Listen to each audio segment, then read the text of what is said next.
The Maine Public Utilities Commission opens an investigation into Electricity Maine, one of the companies that supplies the actual electricity to some CMP customers. The company has come under fire lately for rates that more than doubled on January 1st. CBS 13's Brad Rogers joining us live. And Brad, Electricity Maine customers now paying some of the highest rates we've ever seen.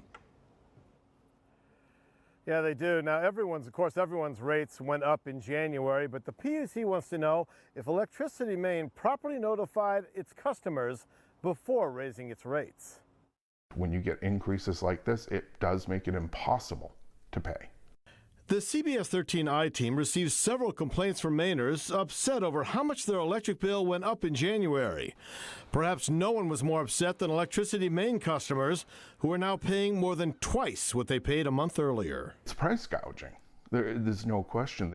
Scott Hoff's bill went from $560 in December to $1,200 in January. And there was no spike in the usage. His provider, Electricity Maine, raised its rates from 17 to nearly 40 cents per kilowatt hour. There should be at least a cap on what they can increase to, but there isn't. There's nothing out there to protect the consumer. The public advocate and the PUC's Consumer Assistance Division have gotten hundreds of calls from Electricity Maine customers over the sudden and sharp rate increase. Many of the concerns relate to the expiration of fixed rate terms of service and the conversion of the fixed rate into a much higher monthly variable rate. Based on the significant number of complaints received by CAD, I support opening a formal investigation.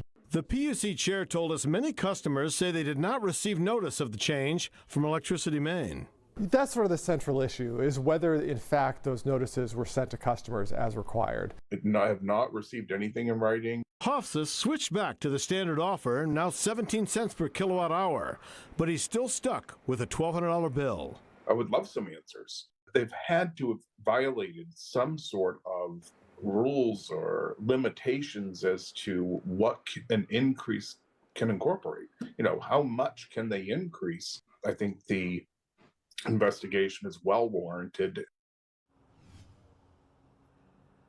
Now, we reached out to the PUC and its parent company out of Houston, but have gotten no response. The PUC also plans to widen its investigation to see if Electricity Maine is in compliance with all state regulations. We're live in Portland. Brad Rogers, CBS 13 News. Back to you. We'll continue to follow it, Brad. Thank you.